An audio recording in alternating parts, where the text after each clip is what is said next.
चला हे बघा, आपला लसूण अजून थोडा खुरपायचा राहिलाय आणि सुनबाई खुरपती वाकून, कारण वाकून लय पाय दुखतात, त्यामुळे मी आले आता इथं. आणि बघा ही आपली रान पार्टी असं म्हणायचं आहे की नाही. तर चला आज नाही बघा वाटाणा तोडलाय, आता तिने वाटाणा तोडून आणलाय, जानूने आमच्या निवडला तो नेसला. तर बघा पाण्याला मस्त अशी उकळी आली आणि आपल्याला करायचं आहे भात. तर हे बघा एकच कांदा चिरलाय, खूप मोठा होता. आणि आपले कांदे आता काढायला नाही आलेले अजून, पण एक अर्धा चांगला मोठा झालाय. तर आज सगळं सामान आणलंय बघा, तांदूळ आणलेत. आज शनिवार असल्यामुळं ना मस्त असा भातच करणार आहोत आपण. आणि खलबत्ता कुटणी सर्व काय आणलंय. हां, काकडी अगदी तेल तूप सगळं काय आणलंय बरं का. आणि आता आपल्याला ना भात करायचा. आता मी या मोठ्या भांड्यात भात करणार आहे. तर चला आता आपण ना कढईमध्येच कांदा, शेंगदाणं आणि हा खडा मसाला परतून घेऊ आणि नंतर आपल्या मातीच्या भांड्यामध्ये टाकू. मातीच्या भांड्यात परतायला वेळ लागतो, त्याच्यामुळं आपण त्यामध्येच तळून घेत आहे. आता गेल्या वेळेला आपण पावटा भात केला, आता या वेळेला वाटाणा संपत आला, पावटा पण संपत आलाय. पावटा यावर्षी इतका खाल्ला ना, लय पावटा निघला, खूप काही. आता कांदा ओला असल्यामुळं त्याला परतायला जरा वेळच लागणार आहे. तर चला परतच तोपर्यंत आपण बाकीची तयारी करू. कढीपत्ता घे, तो घ्या चांगला कवळा फुटलेला हिरवा तो. बघा आपल्याला कढीपत्ता पण अगदी जवळच आहे, कुठंच लांब जायचं नाही. बस एवढा लागतो का जाताना नेता येईल, छान वास येतो ना. तर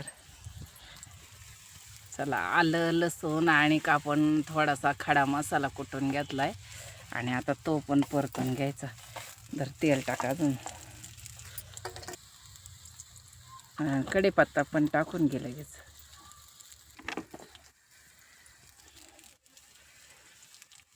मस्त.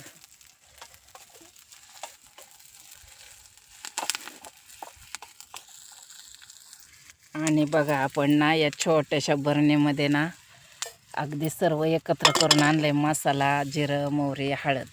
आणि आता हे त्यामध्ये टाकायचं.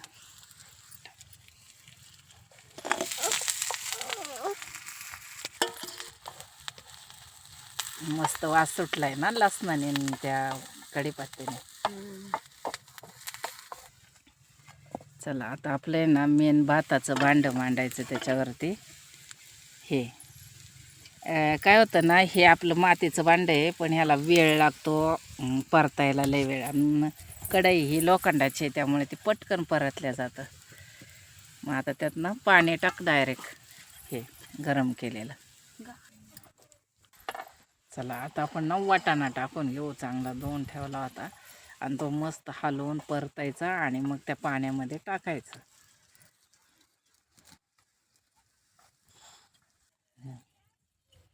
चला आता मीठ टाकून घेऊ आणि जरा चांगली उकळी येऊन दिली ना की मग आपण त्यात तांदूळ टाकूया.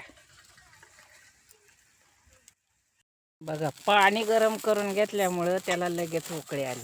आणि आता मी तांदूळ टाकून घेते. 2 वाट्या तांदूळ घेतलेत आणि ह्या भांड्यामध्ये 2 वाट्याचं भात अगदी छान होतो, मस्त.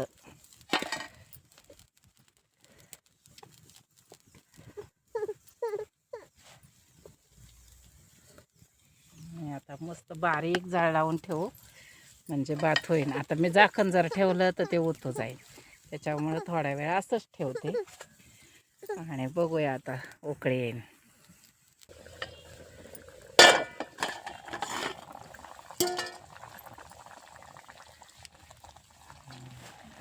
अजून वेळ आहे बराच शिजायला. चला आपला भात ना आता होतं चालाय मस्त. हा भात ना कोलम तांदळाचा आहे, कोलम एकदम मस्त झालाय बघा. छान वाटाणे, शेंगदाणे,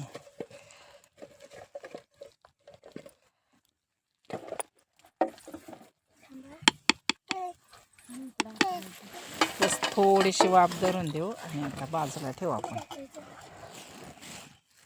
आपण आहे ना खाली आर उकरून त्याच्यावरती भात ठेवलेला आहे मस्त वाफेवरती. आणि इकडं कढईमध्ये आता आपल्याला तळायच्यात पापड. टाक चानू तेल. बस बस बस. खरकट झाल्यावरती ते राहत नाही, पापडाला थोडंच लागतं. मस्त तापलं तेल आता.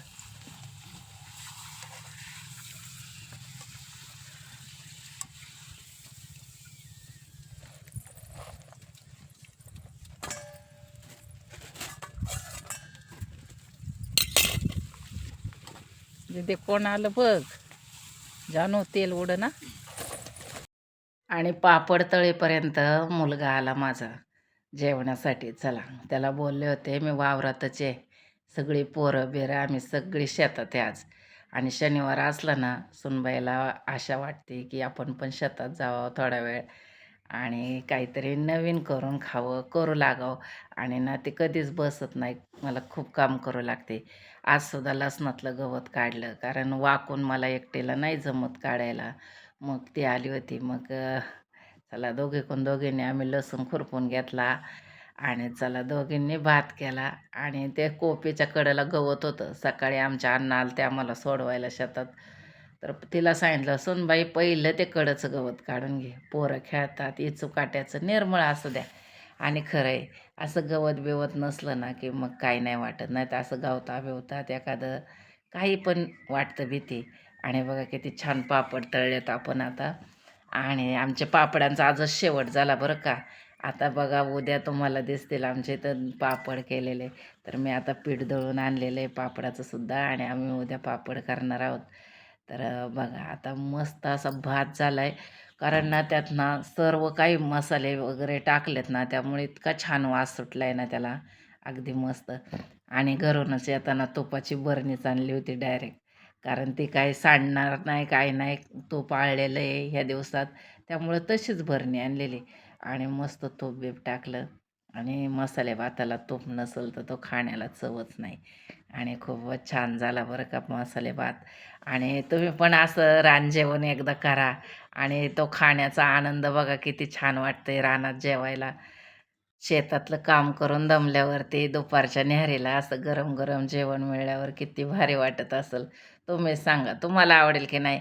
घरी बसून खाण्यापेक्षा चुलीवर तर आपण गॅसवर तर कधीही करतो, पण रानामध्ये काम करून सुद्धा असं गरम गरम खायला कोणाकोणाला आवडेल नक्की कमेंटमध्ये सांगा. आणि व्हिडिओ आवडला असेल तर लाईक सबस्क्राईब करा.